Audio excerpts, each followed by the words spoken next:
an author, a coach, an artist. What else? There's another one. Speaker. You name it, this lady does it.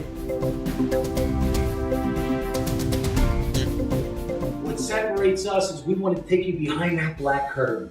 We want to really show and share those stories about how you made it here. And I always say struggle equals strength, right? That's a good saying. And struggle equals strength, and never shy away from the struggle, because you're going to become that person on the other end to go to that next level. And that's what this lady's all about. We got to know each other a little bit before the show. One of the other things that I'm really pumped for is her artistry, and we both have in common, we both feel really connected to elephants. Yes, and I love that. Their souls are just absolutely dynamic. And I will have one as a family member before my time is up. So, guys, I want to introduce you to Judi Moreo, like Oreo, you call me, right? I should have known that. Judi Moreo. And Judi, introduce yourself, and then we're going to jump right in and get to that really good, juicy stuff. I'm Judi Moreo, and I'm the writer of several books, and also a certified speaking professional. And what that means is less than 10% of the speakers in the world hold that certification. Wow. It's an earned certification. Awesome. And so that's who I am. Awesome. So where did it all start? Where were you born and raised? I was born in Houston, Texas. Oh, right. Yeah, Texas. I grew up in Texas. Okay. Went to high school in Humboldt, Kansas. Okay. Oh. So you were born in Texas, moved to Kansas. Okay. My dad was with an oil company, so we moved to Kansas. And then when I got out of high school, I came to Las Vegas. My parents drove their car, and I drove my car, and they dropped me off here in Las Vegas and said, sink or swim. Don't gamble too much. Home. Don't lose all your money at the casinos. So, how was your childhood? Would you say it's pretty typical, or was it? Well, I would think it would be typical, but now that I'm older, I realize that most people didn't have the great childhood I had. Oh, wow, awesome. Yeah, I had wonderful parents. I had 3 older sisters, 1 older brother. They were half brothers. You were the baby? Half sisters. Me too, that girl. Right, yeah. And mainly I hung out with my brother. He was a biker. He was a character, my brother. And I wanted to go anywhere he went. And so I was always getting in trouble, and he was always having to fight to get me out of it. Okay. So he had your back. That's it. Older brother. But now they're all gone, except for I have 1 sister in Texas. Yeah. Okay. Okay, so you came to Vegas as what, a teenager? Well, I was 18 when I came to Vegas. 18 years old, you came to Vegas. And you haven't left? No. Well, I have left. Well, I left and went to Africa, and then I came back. Yeah, for 8 years, 8.5 years. So when you first got to Vegas, how was it? How did you feel? What was it like as an 18-year-old girl from Kansas, of all places, right? Well, Vegas was very exciting. Yes. I mean, it wasn't anything like it is now. Yeah. But the Strip was exciting, and the shops were exciting, and downtown Fremont Street was wonderful. And I was supposed to come here and work for the newspaper, but it turned out that I didn't have a job. And so I went to an employment agency, and they put me to work for an escrow company. And so I was right downtown in the middle of Vegas and all the glamour and glitz of it all, and I loved it. And my sister was quite high up in one of the big hotels here. She was a very well-known man. She was his personal assistant. And he owned several of the big hotels here in Vegas. Oh, wow. And because of that, my sister was always getting me into things, like she could get me comps to all the shows, and she could get me to be the star of the parade. If they had a parade downtown, she'd get me on a float in the middle, and, she entered me in the beauty contest. And there's a connect. She was always push. And then I started rebel. And even she joined one political party, and so I joined the other just to irritate her. So it was almost like a parent type relationship. Yeah, but she was 14 years older than me. And so she just kind of looked after me here, and that was great that she was here and could look after me. But I was real fortunate that they were half sisters and half brother, and they loved me. I never ever felt like I wasn't, a whole brother or a whole person. It was no different. No. It was just you were blood. Yeah, it was wonderful. Yeah, it was wonderful. That's amazing. What do you, so when you say rebel, I go right to that entrepreneurial DNA, right? Because that's who I am. And would you say that you've had that entrepreneurial DNA from the beginning? Probably, yeah. Okay. See, my dad was with a salesman. He was a salesman with the oil company. Okay. And so as a salesman, he had all these motivational books and motivational tapes. And that was way back. I mean, we're talking like in the 50s that my dad So had you all were this. introduced to that early on? Well, that's how he punished us. You see. He would close us up in a room with a motivational book and tell us we had to read it and we were going to get tested when we came out. Yeah. Wow. Yeah. So I was always exposed to people like Maxwell Maltz and Zig Ziglar. Dr. Maxwell Maltz. He was my favorite. I have him on audio and Oh, do you? the self-image Yeah. is, He was wonderful. and it's so interesting when I speak and my message, fear barriers and everything else in leadership, but it all maps to your self-image, and it all came from him. Everything I've learned about he the was self-image wonderful. came from Dr. Maxwell Maltz. Yeah. What other books do you remember like back then? That's Well, the other one that was my favorite, and I had the good fortune to later have him as a mentor, was Og Mandino. You had him as a mentor? Wow. Yeah, Og Mandino he wrote The Greatest Salesman on Earth, which my dad carried in his back pocket. It's like his Bible, right? Yeah. And so I think I've read every book that Og Mandino ever wrote. And then one year when I was, about 1986, I think it was, I went to the National Speakers Association in Phoenix, Arizona. And I sat down at a table for this barbecue they had outside. And I was looking my pretty self. And I sat next to this man. And he was really nice, and he said, "What do you do?" And I was talking about myself and what I do and everything. And then I said, "And what do you do?" And he said, "Oh, I write little books." And I said, "What kind of little books?" And he said, "Like fables." And I said, "Well, give me the name of one of them." And he said, "The Greatest Salesman on Earth." And I went, "Oh my God, are you on Mandino?" And he goes, "Yes, I am." And I was just like all over the man. I couldn't believe I was sitting next to Mandino after I'd read all of his books. And so he was so good to me and so nice to me. And so over the years of going to the National Speakers Association, he would encourage me to write a book. And I didn't have the self-esteem to do it. And then finally he gave me an envelope, and it was with a letter to his publisher in it saying, "If Judi sends you this book, please read it." And he said, "I want you to write a book and put it in this envelope and mail it to my publisher with this letter from me." Well, he died, and I didn't write the book. Wow. And I didn't have after that, I just didn't have the courage to send that envelope with that letter. And then I kept thinking, I need to write a book. Mm-hmm. He told me I needed to write a book. Why didn't I write it when he was alive? Mm-hmm. But I didn't. But then I did. Then I wrote a book. And then he created a monster, right? Because we have plenty of books that we're going to talk about. But where do you think that lack of that self-image, that self-esteem came in? Where was that void? If you had to guess. I just think it was that one thing, I didn't go to college at that time. Okay. And so I felt like I didn't have the education. The credentials, right? And the credentials. Who's going to listen to me? Right. Okay. That was one of the things. One of the other things was I got married when I was 24, so I wasn't really young. But that marriage didn't last. I mean, it lasted 13 years or something like that. But, and my ex-husband never, ever meant to hurt me in any way. But he had a tendency of saying uncomplimentary things. Yeah. And so consequently, like he would say to me, "You're not going to wear your hair like that, are you?" And we'd be going out the door. Or, "You're not going to wear that dress, are you?" So it reinforced that negative, right? Mm-hmm. That ding in the armor. And by the time I got the divorce, I had no self-esteem at all. I had to call my girlfriend to get her to help me rent an apartment and get a telephone. Really? I almost couldn't. Yeah. Look at you. But I love that because it's the real, right? And people have to know that. Listen, you don't have to stay there. No, you don't. Right? When someone meets you, when I met you, that would be the last thing, right? That would come to mind. Yeah. That unsure of yourself because of how you present yourself. I couldn't do any of that. Isn't that amazing? And the best thing I did for myself was about that time when I had no self-esteem. A photographer that worked with me, I used to own a big model agency here in Las Vegas. And a photographer that worked with me at the agency jokingly said, "Come and go to South Africa with me." So when he left, I said to my secretary, "Let's play a joke on him. Buy a ticket on the airplane and tell him I'm going. Just buy a ticket next to him on the plane and tell him I'm going. And after we play our joke, then I'll cash your ticket in."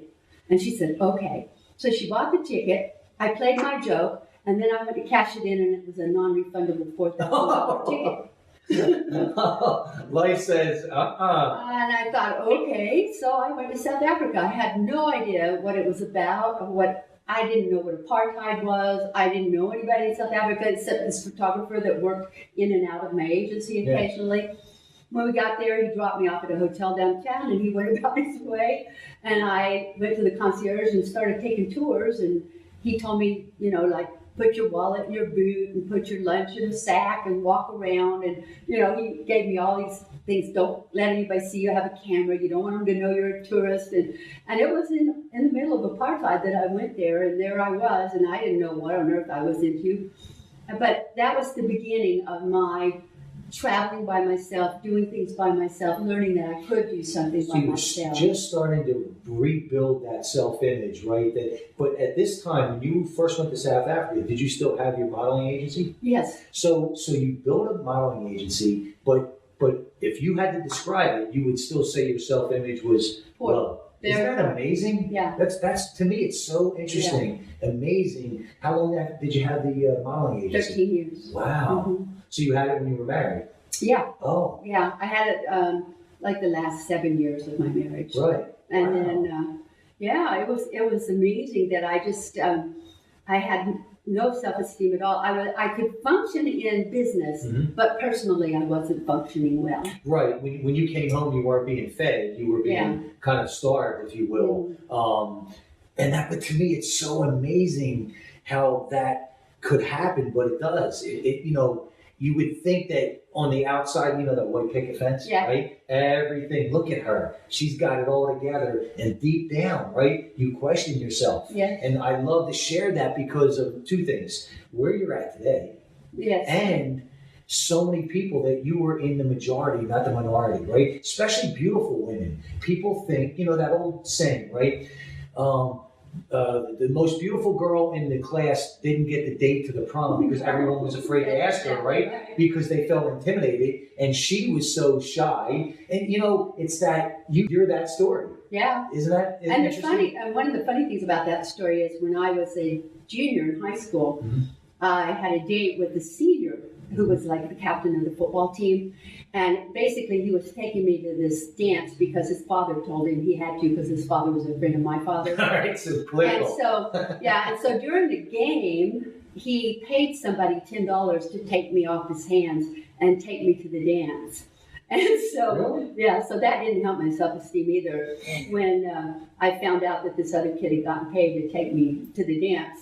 And so it was funny because at the 30-year high school reunion, I was able to give them both $10 and tell them I was buying my self-esteem back. Oh, I love it. I love that. Really. Yeah. I love that. I love that. And see, I'm not going to get into my story here because it's your show. But again, I always say the start isn't nearly as important as the finish. Would you agree with that? I would definitely agree with that. And I think if there's anyone, men or women, that have been abused in a relationship, they're struggling when they get out of it, and especially if they've got no other support as to where to go or what to do. And I just want them to know you can do it. You can move forward and you can make a good life. You just got to make up your mind that you're going to do it and that nobody's going to stop you. And I love that you went there. And I'd love to go a little deeper on that, especially because of your experience and what the next question was going to be, what would you tell people when they're in a relationship, whether it's business or personal, because I had both, right, that doesn't feed you, that actually starves you?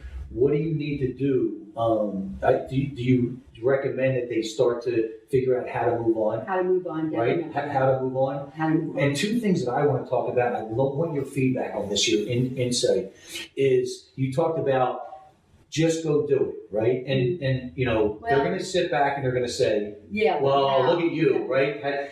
But I believe, and tell me what you think about this, I believe the very, very, very first step, I don't know if I said very or not, the very first step is you have to own it. Yes. See, you're the one that attracted that into your life. Yep. I believe that if you don't own it, I mean really, really own it, how can you get better? right? How do you know? Because if you're blaming the guy, you're blaming the girl. Right. And how many times have you heard in your lifetime, if I can only find a good guy, right? Or if I can only find a loyal, good woman. Yeah. There are plenty. You just have to fix you. Exactly. What do you think about that? I'd love to hear I agree with you. In fact, I did this series of books called Life Choices, and there's 4 books in the series so far, and they're anthologies. They're written by 26 authors. Each book has, and they're not all the same authors in every book, but they're stories of people who had tough times, and they made choices to have a better life. So you get the Rocky stories. Yeah, and that's kind of what it is, and there's 4 of them in the series, and they're fabulous stories. They're kind of like chicken soup for the soul, but I think they're even deeper because some of this is people's pain. You know, they tell you what their pain was, and then they tell you how they overcame it. And love that. It's really interesting. There's one lady in here that wrote in one of the books that she was sexually abused by her dad from the time she was born till she was 9 years old, and then her mother killed her dad when she found out. Her mom killed her dad, and then she ended up raising her 4 younger brothers and sisters. Wow. And today she's a very successful woman. Wow. So it's interesting. It's so we're on the same page, which I knew we would be, right? About owning it. Well, here's another thing that happened that I believe when people say that they're in that funk, they're in that down turn in their life. I believe personally the only way to actually get out of that is to get outside your bubble and start to really look around, because there's people and circumstances that are praying to have your problems, right? And I always give examples. Go to a children's hospital when that 12-year-old little girl just got done chemo, fighting for her life, and she's the rock of the family. Exactly. And then look at and if you're not embarrassed by complaining, then there's really something wrong, right? So what do you think about getting outside your bubble? Well, I think you have to step out of your comfort zone. And I believe every day you should step out of your comfort zone. Love it. Because most of us stay in our comfort zone. And I know when I come home from things that I've stepped way out of my comfort zone to do, and I come home, I'm like really relieved to be back home and in my little comfortable area again. But every single day, I feel like we have to just keep doing something, do lifelong learning, learn something every day, do something different every day, drive a different way, meet somebody. One of the reasons I like to travel by myself is because I'm forced to meet other people. Yes. When I travel with someone else, that person and I stick together and do everything. And when I travel by myself, I meet the most interesting people. And they tell me the most interesting stories. And it gives me so much material to write about. And it gives you so much inspiration. Exactly. Now, would you consider yourself a natural introvert, or? I would consider myself an introvert. Introvert naturally, right? Yeah, so most people think I'm an extrovert because I've learned how to go to social events and meet everybody in the room and speak to everybody.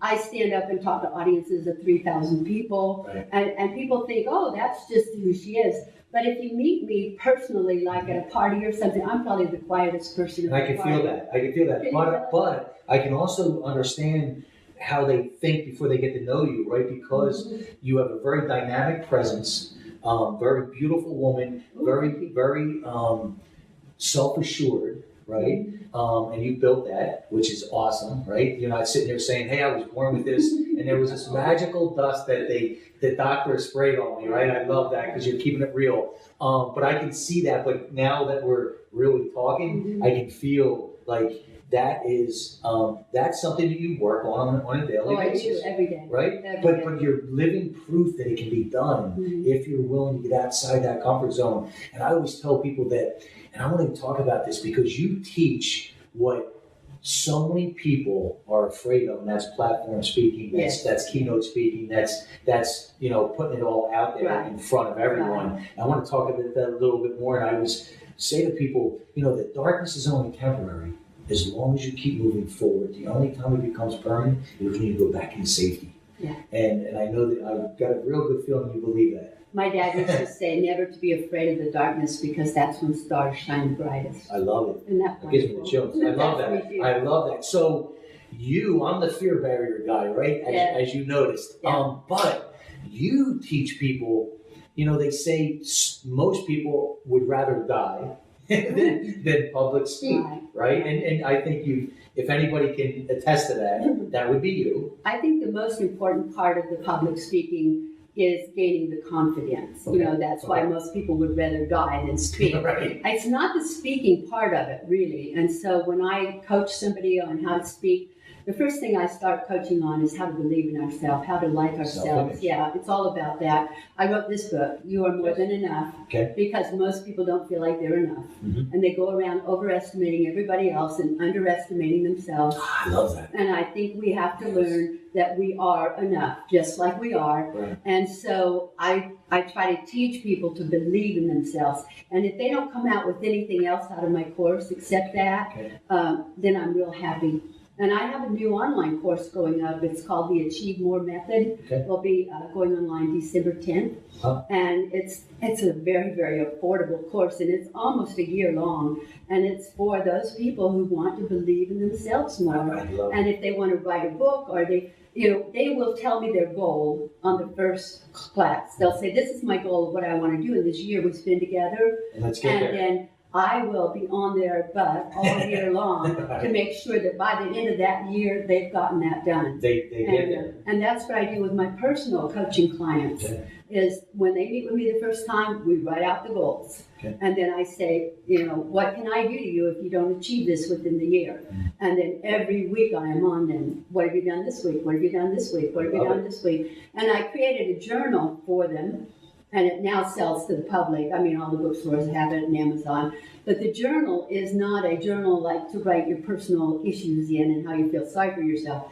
This journal is every day you have to write one thing you did that day toward achieving your goal. Good. Every day for the year, you have to write one thing. Can you imagine if you wrote down 365 things what you did to achieve your goal? Do you think you'd achieve your goal? Exactly. Yeah, they usually achieve it about halfway through the year. Right? Yeah. I mean, because it's like life is so simple, just not always easy. No. Right? It's just so simple.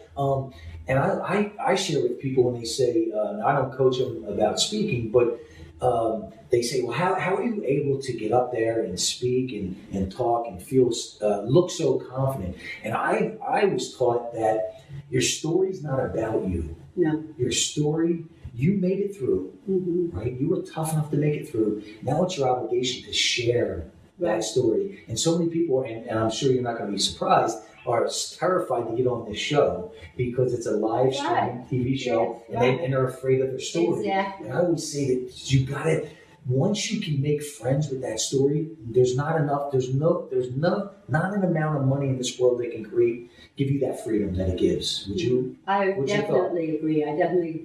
And I believe also that when we're on stage, it's about the audience. It's not about us. Yes. We've got to quit thinking about, is my slip showing and is my hair right and all this stuff, and get into what do those people in that audience need to hear from me today. Yes. Somebody here today needs to know what I know. Yeah, and so we share that. I also do online teaching for captivates.com. We'll talk about that. What is that? Well, Amy Kardashian is she's an author, but she's also the producer and director of my television show. And she will be on my show tomorrow. All right. Oh, I love it that she's going to be. And I'll be on her show tonight. Oh, I didn't know. Well, I'm on her show tonight. So we'll probably both be there tonight. That's awesome. How cool, yeah. Very cool. Well, Amy started an online academy, and it's free for people to go on there and learn life skills that perhaps they didn't learn somewhere else. So they can just go to akexpertstv.com and they can sign up for it. And they can take all kinds of courses from etiquette to speaking to security to cybersecurity. I mean, you cannot believe all the courses she has on there with, really good speakers, big name speakers that have donated their time to put these programs on. And it's available for anyone so that everybody can have education. I love that. And when I met Amy, I did her show up in LA. And when I met her, I could just tell our synergy, our connection was just instant. We had lunch after. And I love her story, and I can't wait to share it because it's the what I consider the ultimate combination the unbeatable combination because of that, the immigrant mentality, right? When you can combine hunger with gratitude, you're going to win. Yeah. You're going to win. Well, she's definitely a winner. Man. This lady went from a 4th grade education and being dyslexic to being the producer and director of several television shows and writing books, and amazing. So amazing. It comes back to, if it's up to you if you accept that label or you don't. It is. Right? That's up to you whether or not you accept that label. Definitely. So let's talk a little bit more. So now you're how many books have you done? 11 books. And now I started a little publishing company, and I've started publishing books for other people as well. Okay. And my TV show is the world of book reviews. Okay. And so what I do when people mail me their books, I read them, and if it's a good book, then I talk on my TV show about how good their book is. Okay. And I just like helping other new authors if they're out there and they send me their book, then I just read it. And my co-host on my show is 8 years old. Really? Yeah, and little Grace Merrill, and Grace reads children's books, and she comes on my show and has a segment every time and tells people about children's books. Really? Yeah, and she's 8 years old. She's as cute as she can be. Last month she did the book The Little Pea. And this month she's doing a Christmas mouse story. So, that's awesome. Yeah, that's awesome. Well, guys, do me a favor, cross your fingers out there, because I am giving Judi a signed copy of my first book. all right. Hopefully, she can see some value in it. That girl. This is your book. I'm so excited to have it. We're gonna. You know why I like it? Knock out fear in the first round. Do you know so many of us carry that fear around with us for such a long, long time? And I just love that you said in the first round, because it means like get rid of it so you can get on with life. Let's move. Address. I always call the fear barriers the ultimate bully in life. And how do you stop a bully? You have to step up. And I want to teach people how to get their lunch back from that bully. I love that. And you mentioned something about people that get on stage, right? Their first thought is, what are they thinking about me? What are they looking at? What are they doing? What are they doing? What are they doing? And I talk about fear barriers, and I want your input on this. So, Judi, fear of the unknown, fear of the darkness, fear of getting out of your comfort zone, the fear of failure, the fear of success. What other people think of us. Well, that's it. That's right? the biggie. So all those fears, I believe, map to 2 major fears. And when you can conquer these 2, you get the golden key. The fear of what other people think, and the fear of the unknown. Oh, yeah. Right? The fear of change. Definitely. The fear, and I always tell people, evolution and life makes the rules. And they say, we don't care if you're ready for it. We don't care if you agree with it. We are moving with or without you. And this train, you're either getting on or you're going to get run over. I mean, so what do you think of that? When I first went into the work world, my dad used to say to me, now, honey, if you want to make a lot of money, you have to take the jobs that nobody else wants. Learn to do the hard things. And so consequently, I did step into the unknown a lot. When I had the model agency, one of the things I did was I started working on conventions. Now, what I mean by that, I started working on bringing conventions to Las Vegas. Wow. And I would pay my own way, along with the convention authority, to go to these various cities to talk to people about why they should bring their convention to Las Vegas. And I did that because I had the hopes that if they got here, they would hire their models from me, and then we would get more. And sure enough, it became a machine. We got very instrumental, and I ended up with the largest convention service personnel company on the West Coast. How long did it take you? It took about 7 years.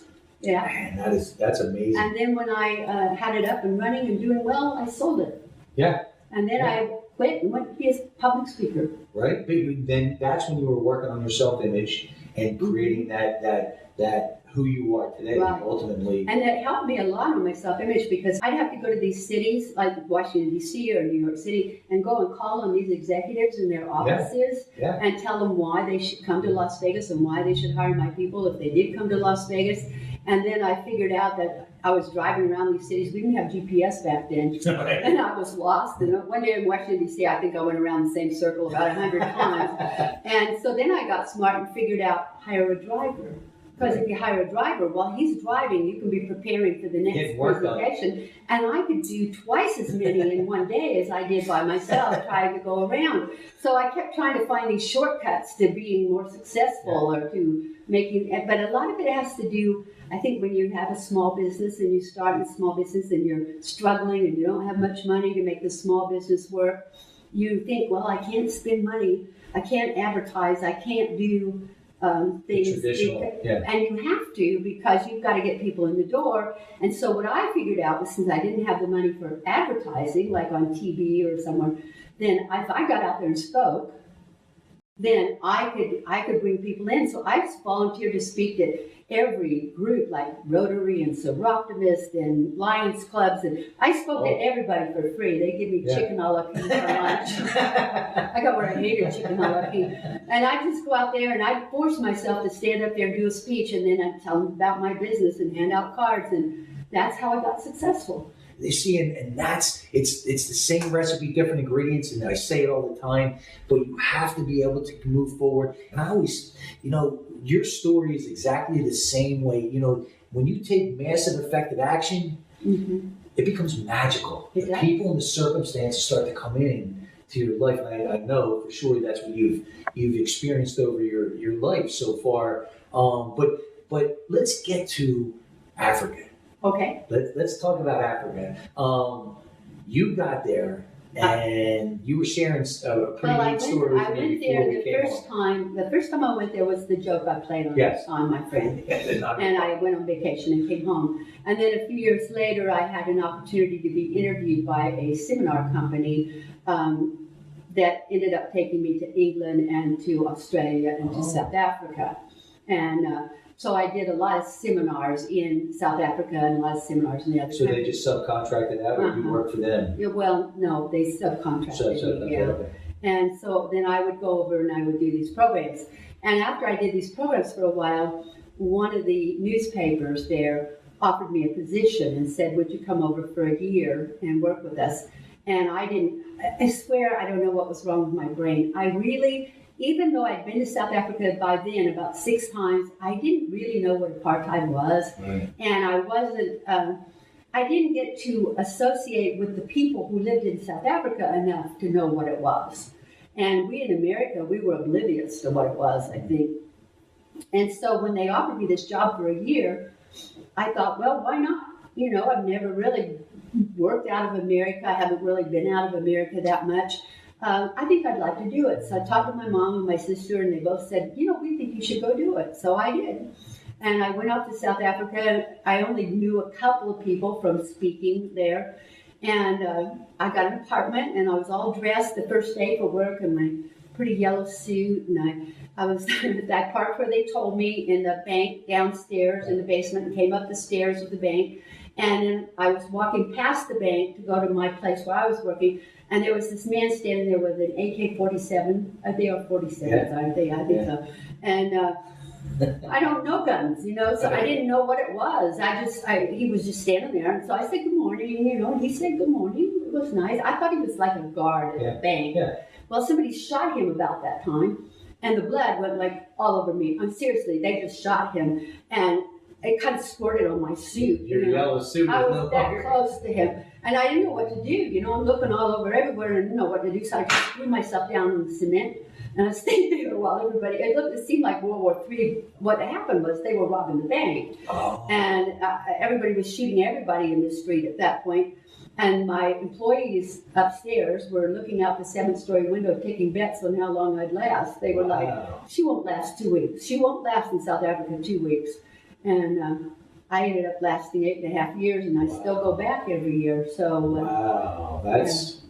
But it was a trying time. I saw all the riots in the streets. I got to see Mandela come out of prison. I got to hear his State of the Union address on the street corner in Cape Town. Really? Yeah. I got to meet him twice while I worked with the Sowetan newspaper. How was it? Oh my God, what an individual! Just when you met him, I was sitting across from him at dinner. And he just was asking you all about you. He was interested in you. He wasn't talking about himself. Yeah. He wanted to know who you were. And then when they had these little girls that did a ballet dance, They were like 3 or 4, and they were all falling down. You know how little kids are. Yeah. And they were so cute. And when they finished, he stood to his feet and he applauded. And of course, everybody else then stood and applauded. And then he went up and he shook hands with every little girl and said, "I'm Nelson Mandela, thank you. I'm Nelson Mandela, I want to thank you."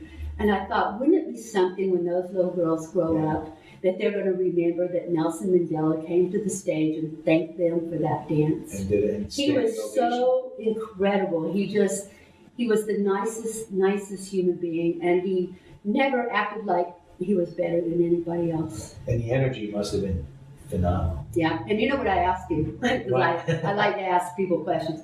I asked him, you know, in 27 years of being in prison, did you seriously think you were going to get out? And he said, I never doubted it for a minute. I visualized it every day. Wow. I saw it in my mind every day. Yeah. And so I was like thinking, if he can visualize freedom for himself in a whole country and make it happen. For that long? Yeah, for 27 years. What can you and I do if we just make up our mind and visualize what we want? Isn't it? It's just absolutely, because it reminds me of Dr. Frankl. Oh yeah, Viktor Frankl, The Man's Search for Meaning. Yeah, That's same one of my thing, favorite right? books. Oh, just phenomenal. Yeah, just phenomenal. Incredible story. Phenomenal. And that's, you know, I always say like personal development changed my life 17 years ago, and I never could get enough of it. But it has to become a lifestyle. What's your thought on that? Because it's like getting in shape. It's that 34-letter word diet, right? Yes. I would say it has to be a lifestyle. What's your thought on that? I agree with you. It does have to be a lifestyle. And you said getting in shape, and see, that's one of the things that so many of us don't do. We get so busy with our life that we forget to exercise. Whereas if we'll just go for a 20-minute walk 3 times a week, that's a good start. Yes. You know, and I know I'm not the best in the world because I get so busy doing things that I say, oh, it's dark now. It's too late to go for a walk, you know. So you've got to figure out, I need this to keep myself physically in shape, because if you can't carry around your head, if you can't carry around your mind, you're not going to be able to do anything or achieve anything or support anyone else. You've got to stay healthy. And you know, I think one of the things that helps, because people always ask me, how do you, I go to my alarm goes off at 4:30 every morning, 7 days a week, and I'm at the gym first thing. Right. That's my therapy. I call it my iron therapy. That's my hour. That's my zen. I need motion therapy. Even if I'm driving, just driving from San Diego to here was so therapeutic for me. I got the best ideas and everything like that. But one of the things that I always tell people is if you can tie in gratitude with whatever you want to do. So let's just say you want to work out, and your goal is you want to work out 3 times a week, whatever that is, whether it's yoga, weights, swimming, I don't care. And you start to feel yourself falling off. I always say grab onto that gratitude. So look around when you see somebody in a wheelchair or you see somebody in a hospital bed that can't do that, right? That was taken away from them.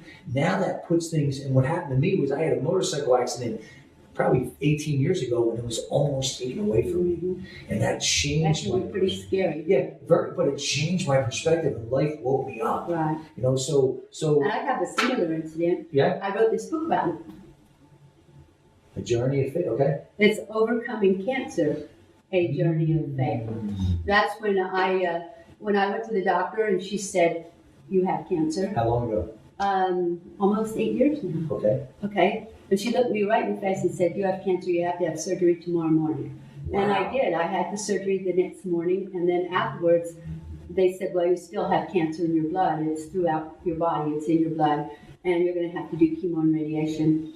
And at the time I was prepared to go and do that, but my sister died that week, and I had to bury my sister and take care of that. And so I said to the doctor, how long can I hold off? And she said 2 months at the most.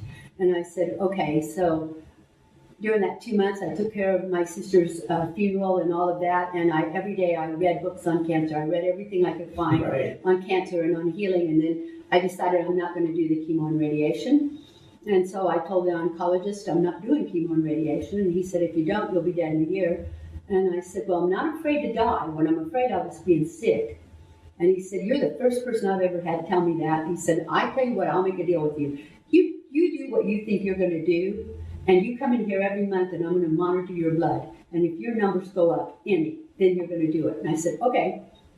And I went to a naturopathic doctor in Cedar City, Utah. And he put me on vitamin, mineral, and trace element drips. And he put me on chaparral, which is a poisonous herb that grows in the desert. Okay. He had me chug that like whiskey in a little whiskey glass every morning, because he said that's nature's chemo. Oh, and so I had a picture of it, and I would chug that every day. And every month I'd go back to the oncologist, and my numbers were dropping and dropping, and he kept saying, I don't understand what's happening. And I said, well, I've totally changed my diet. I did away with all the red meats and all the dairy products and all the packaged foods, and I eat predominantly vegetables that grow above ground, and I don't have any sugar. And he said, we only had 3 hours on nutrition in medical school. He said, I didn't know it was that important. And I said, that's what he said. That's what he said to me. And I said, well, yeah, it was that important. So I wrote this little book called Overcoming Cancer, A Journey of Faith, because I want anybody that has cancer, I'll send it to them free. Anybody that's got cancer and they're afraid, I send them the book to talk to them about believing in their health and getting over it, and how to eat differently, and how to get massages, and how to take care of yourself. One of the things my naturopathic doctor said to me was, go take art lessons. And I said, you are out of your mind, because I can't paint. And he said, you can't paint. Look and this is what came about as a result of my having cancer. That, and you're not going to really be able to see him great on this, but the detail is absolutely amazing. But I want to touch on this, right? Because you changed your lifestyle. You ate completely different. You ate completely clean. You, I'm sure, figured out a way to work out, right? Yeah. And you read books, and you created more information for yourself. But I believe, and I want your feedback on this. I know what the answer is, but I want this. I love the humor myself. No, at the end of the day, everything she did right on paper, but without the belief, without that faith. That's why I called it a journey. I love that. I love that. Because isn't that the epicenter? My minister at my church said to me, in fact, my minister wrote a foreword in the book, and she said to me, you taught me how to pray. She said, I watched you pray, and I realized that your walking and your belief was almost a 24-hour-a-day conversation with God. It was. And I said, it was. Yeah. It was. Because I kept praying and saying, would you send me a sign that I'm doing the right thing? Would you send me a sign? Because I'm not doing the chemo, I need a sign that I'm doing the right thing. Well, I thought I was going to get a white dove or a rainbow, right. Something like that. Well, I went to this naturopathic doctor, and then afterwards I went to a chiropractor because I had hurt my neck real bad. And I told him I'd been at the naturopathic doctors, and he said, well, let's get you on vitamin D3. And then he got to talking to me about other things. And then, Cedar City's a 3.5-hour drive from Vegas, so I had to drive up there 3 times a week, and now I'm in this chiropractor's office, and I have to drive home. So I said, could I go to the restroom? And he said, yeah. And I went to the bathroom, and I sat down, and I looked up, and there's a sign on the wall that said, the power that made the body heals the body. It is the only way. Wow. Repeat that. The power that made the body heals the body. It is the only way. And as I saw it, I got this peace. This incredible peace, and I thought I was going to get a rainbow, but I got a real sign. An actual sign. And it's printed. It's like God must have signed it. He said, "Dear Judy," And so I came home, and I stopped in St. George, Utah on the way back, and I saw a friend of mine who's a missionary there, and she said, when you feel that kind of peace, that's your message from God. And she said, if you've got that kind of peace, you go forward with what you're thinking. Wow. And so that's what I did. And I drove to Cedar City, Utah 3 times a week for 7.5 months to have the treatments. And I got well. And then my oncologist said, oh my gosh, your numbers are better than average healthy people. And so my cancer experience became this really good experience. Yes. Because he told me to go learn ballroom dancing, which became my exercise. He told me to go paint because he thought that would be meditation time for me. And it became not only meditation time, but a whole new way of making money. And I love it. I mean, I really love painting. And Man, so that window of time, can you even put into words the amount of growth in 7.5 months? inside, like as a person? Yeah. Because look, let's make no mistake about this. Somebody else walk in that bathroom, sit down, and see that sign, but not take it that way. It's simply because they don't have the level. Your level of awareness grew, right? And it was interesting because a year later, when they said, you don't have any cancer anymore, you're not in remission, you don't have cancer. No, the chiropractor gave me that sign. Wow. Because I wrote about it in my book. Right. And so he gave me that sign, and I have it in my garage. Wow. And it's nice. He said, I think you should have it because it meant so much to you. Wow. And he said, Judy, he said, you were the only person, both the naturopath, well, actually all three of them, the chiropractor, the naturopath, and my oncologist, all three told me that I was the only unhealthy person they had that did what they told me. Wow. Yeah, they said, we tell people all the time to eat differently. We tell people to exercise. We tell people, not to, and they won't change. They said, and oncologist, bless his heart, he's the one that said, you're probably not going to make it if you don't do what I tell you. And I didn't do what he told me as far as chemo and radiation, but I did go every single month for the blood test. Yes, to see where your numbers were. And he supported me through it because my numbers kept going down and down and down and down. And then he started looking into the nutrition thing more because he said, this is unbelievable, right. And he calls me his miracle lady. In 7 years, I still go every 2-3 months for blood tests. And every time he goes, I can't believe you're still so healthy. And I said, well, I'm still eating that way. I still do. And you believe, right? You live this. Mm-hmm. This is you're living proof that it works. It does work. It works when you tie into the source. And I had a mentor tell me years ago, he said, Bob Proctor, and he said, oh, I know Bob. Oh, man. He's an awesome person. Oh, man. The whole foundation of everything that I talk about and teach, or I don't even say teach, I'm just a student sharing with what was taught to me. And he always said, teach. Well, he said to me, he says, you don't need to slow down, you need to calm down. Oh. And I took that with me. Mm-hmm. And the other thing he said to me that I still take with me, and this was in 2007, I was in Florida with him, and he said, son, if you read this book every day for the rest of your life, you're going to always grow. And it was As a Man Thinketh. Oh, yeah, what a great book. I mean, I buy it by the cases and give it out. It's really like a pamphlet, as you know. But what an amazing, amazing game changer. My dad gave me that book too when I was like 17. Really? Yeah. I want to talk to you about this. I want to hear your insight on this. I call this the game changer of life, and it's the most underutilized, misunderstood step in life, and it's your self-talk. Mm-hmm. It's your own self-talk. I had a book change my life. People say that all the time, right? This changed my life. Dr. Shad Helmstetter, what to say when you talk to yourself. Yes. And I still have my affirmations. They're always changing on my phone, and listen to them when I'm on the treadmill at the gym.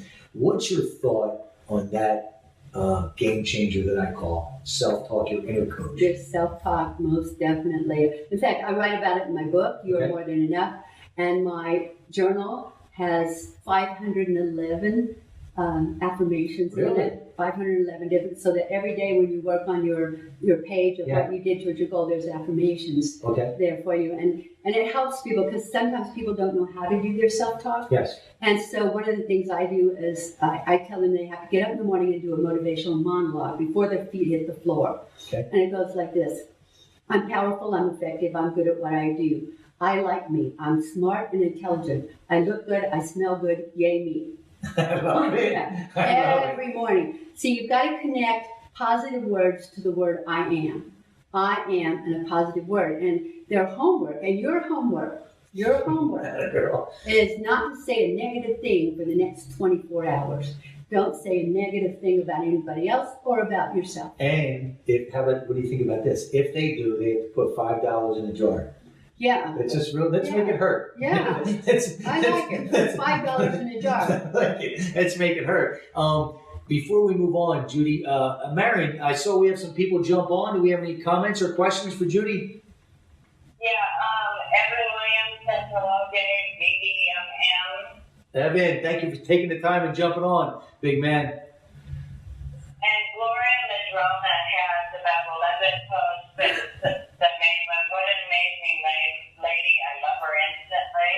Oh, great. Thank you. Love it. Thank you. And Tom Lagarde says this is a fascinating story. So let me give you a little background on Tom. And these are people that once we share this, right, on Facebook, you're going to be able to go on and reconnect with these people. Oh, wonderful. So Tom, he was on about 2 weeks ago. His wife's going to be on this week, but he is an attorney, full-time, works for a law firm in California, but he has a side business that he wants to actually start to figure out how to transfer over. And what he does is he interviews people for extended periods of times and then puts biographies together. How interesting. Yes, Yeah. very, very cool. So great guy for you to connect with. Tom, thank you so much for jumping on and taking the time. Anybody else, Marion? Yeah, Cindy MT says, what? Oh my God. That is great on a whole new level. I love it. I love it. And I knew this was going to be a powerful story, but everything that Judi's talking about is so real and such the majority, not the minority, you know, but your outcomes, your decisions are the minority. That's what I love. Yes, but it's the minority, right? By knowing, see, you had enough inner strength to know that, okay, this is what the doctors are saying, but this is what I believe. And It was what I felt. Right, it's what you know. Yeah. Right, it's what you know. It's like I kind of share a quick story. My mom's 90, she'll be 91 in January. She makes us both look like we're standing still, right? She's crazy. But she had a doctor diagnose her probably about 10 years ago with some terminal stuff. You know what she said to him? She says, she goes, no. She goes, no, this is what I'm going to do. So went the healthy route, you know, everything. Yeah. And the doctor says, you understand that you're not going to be around within 8 months. You know what she said? Now, she's 5 foot tall, 100 pounds on a soaking wet bed. She goes, who made you go?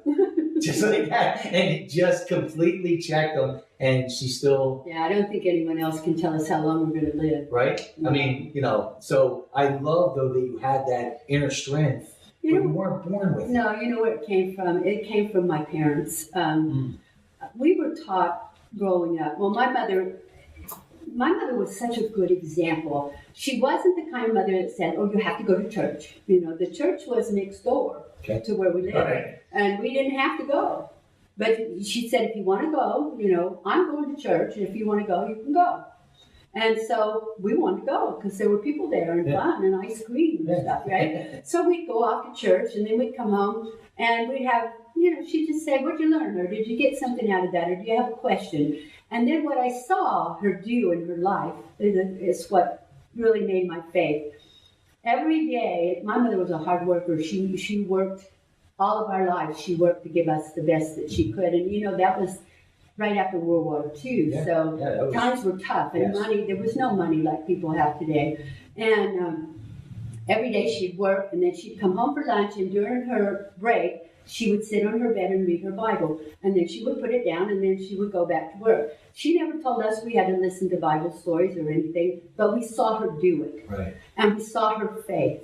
And when, you know, there was no money for food or something, she would say, don't worry, God will take care of us. The money will be here, or the food will be here. And sure enough, that'd be the night that somebody would invite us to dinner, or somebody would bring food over. Just did it, Yeah, and it just, my mother always said, it'll happen in God's time. And it always did. It always did. It was amazing.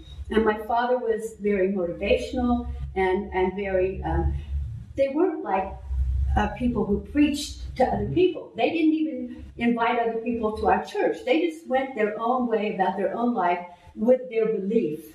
And so as we grew up, we saw that belief always. And it just became a part of us. Yes. And so I remember when I got baptized, the minister, I was the young, about 12 or something, and the minister was like, oh, and we're going to forgive you all your sins. And then my mother said, I stopped and said, I don't have any sins. I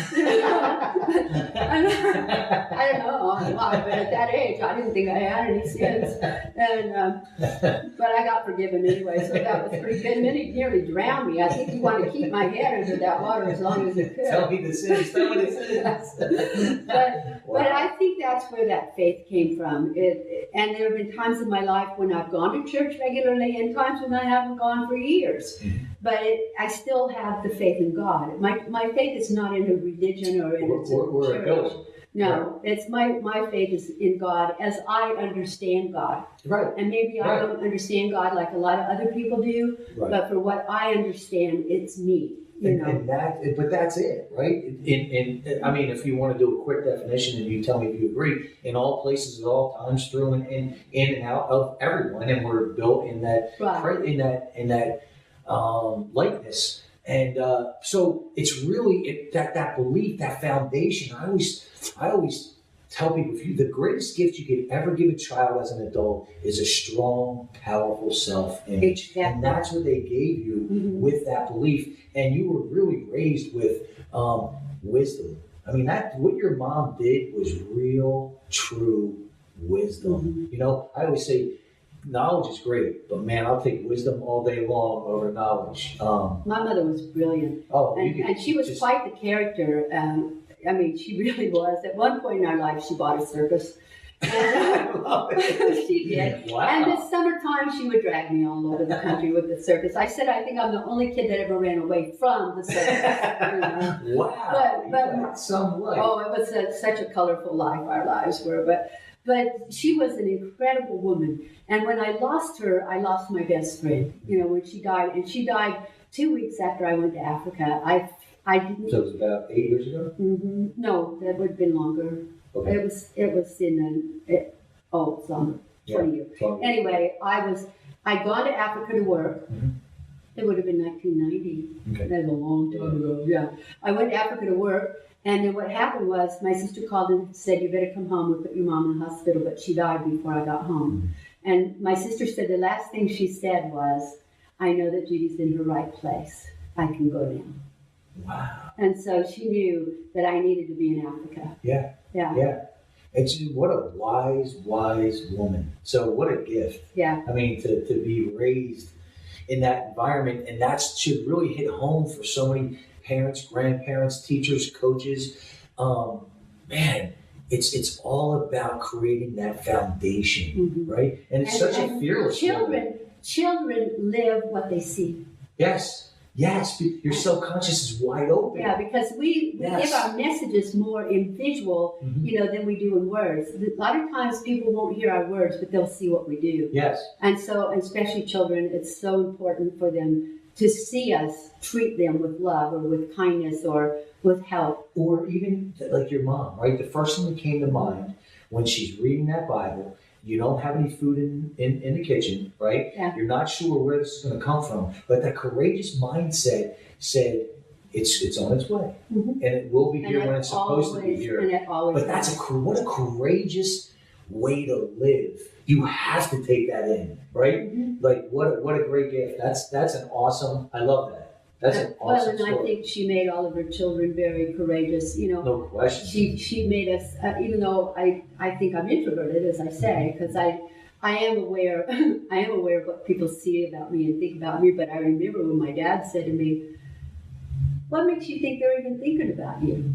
And I said, what? He said, 80% of the time people are thinking about themselves. They're not thinking about you. Right. So he said, why don't you get over that? Take yourself out of the equation. Yeah, he says, you need to get over yourself. And I'm like, oh, I thought they were thinking about me. He's like, no, nobody's thinking about you. You're thinking about you, and you're the only one. So get over it. And it was like, yeah. Your story's not about you. And really, what you just said absolutely underlines and highlights how courageous your mom's personality and DNA transformed you, because naturally you are an introvert. So you need to live in a courageous state every day in order to do what you do. That's the real. It might be easier than it used to be, right? But that's the real. Well, and That's the real. my friends say I drive them crazy because I always find new things to do or new places to go. You know, like this year I'm going to Tanzania and Kenya just because I want to. Yeah. I've already booked a ticket. Yeah. I'm ready to Yeah. go. You know, and I'm always saying to them, "Come go with me. Come go do this." And they're like, "I can't go there. We don't know anybody."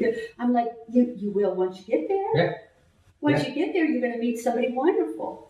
And so I just keep going and I love my life. You know, if I died tomorrow, I would say, wow, did I have an incredible life. And so it doesn't get any better than that. You know, people say, you're going to fear better guy. Right? What are you afraid of?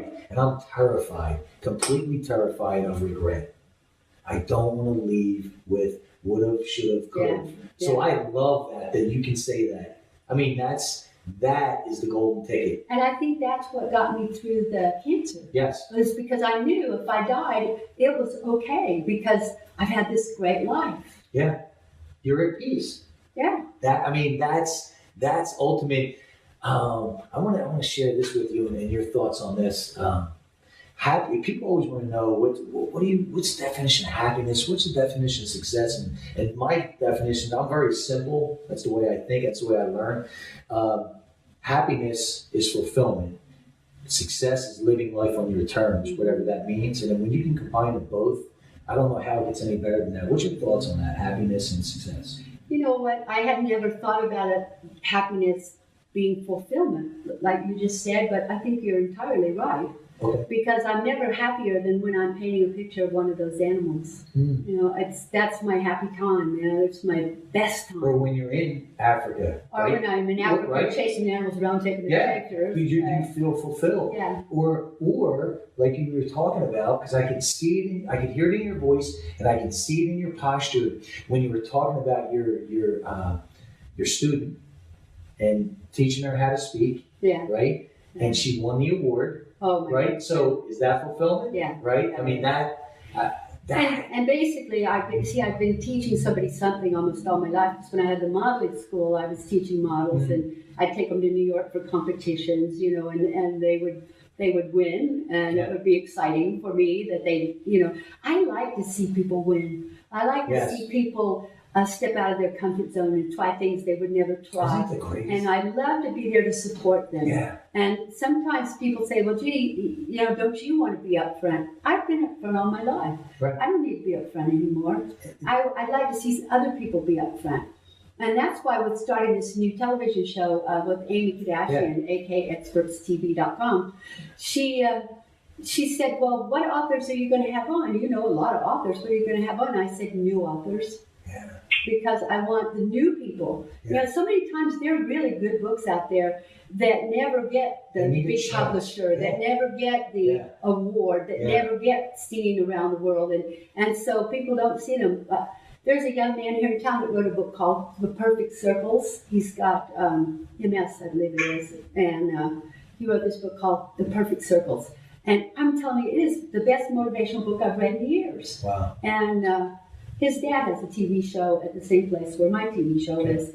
And we were talking about the book the other day, and I said to his dad, that's the best motivational book I've read in years. It's by John Michael Stewart, The Perfect Circle. Wow. And he was just like, do you really love my son's book that much? I said, are you kidding me? Are you kidding me? It's just fabulous. And there's just, you're right, the new authors that nobody knows about, there's so many golden nuggets that you can pull out of there and share with people. And that's why this show became my oxygen. I love it. I absolutely love this. Like, I need this. This is my oxygen. So Judi, before we jump off, is there anything that you want to share that I didn't talk about?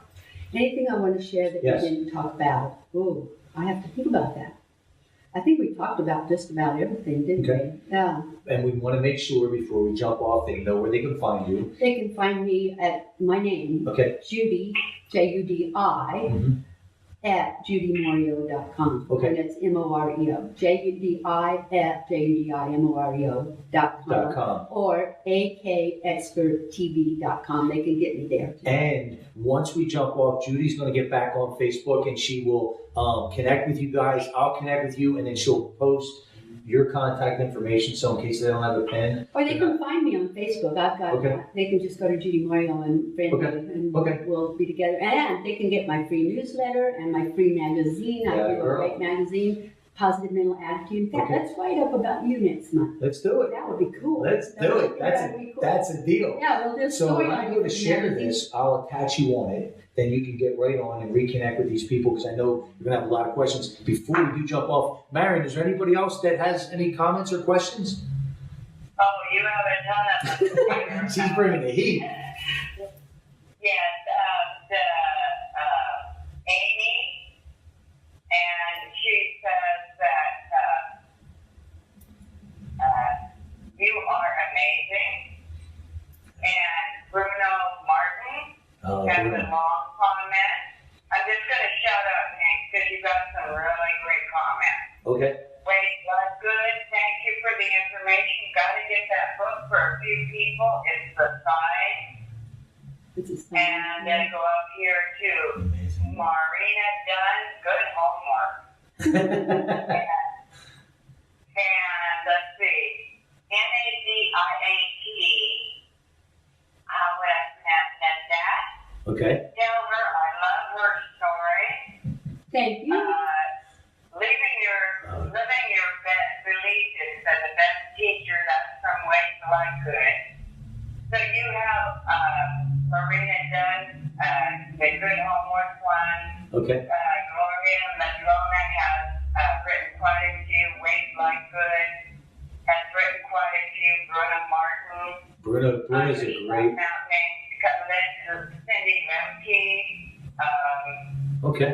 I can't cover every one. There's so many. Atta girl. See, I knew she was going to bring the heat. Bruna, thank you so much from Connecticut. Thank you for jumping on. That would be. You guys are going to connect instantly. The energy is just right on target. I love that, and that's what I love about this show. And I love doing this show because understand that Judi's story is the majority, not the minority. But where she's at today is the minority, not the majority. But you can become part of that minority just if you're willing to take those steps and move forward and understand two things. Your story's not about you, and the start isn't nearly as important as the finish. Thank God for me, right? Because my start was not a bed of roses. Now, Judi, we end the show the same way, and we end it this way. I'm a firm believer that we can only be in one state of mind at a time. So if we're in victim state, there's no room for gratitude state.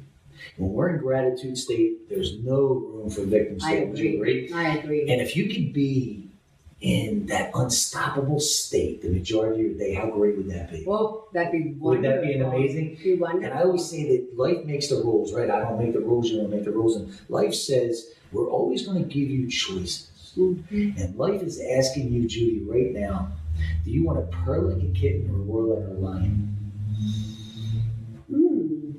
I want to roar like a lion, but I want to be more like an elephant. Okay, me too. Actually, I'll be honest with you. So we want to roar like a lion and have that grace and that poise and that soulful being of an elephant. Right. So we created our own animals the first time on Monster Motivator TV, and I love both of those animals. So in order to roar like a lion, I'm going to teach you the Monster Motivator roar. Okay. Now the sound is just as important as the pose. And here's how it's going to go. Ah! Ready? On three. One. Yes. 1, 2, 3. Ah! That a girl.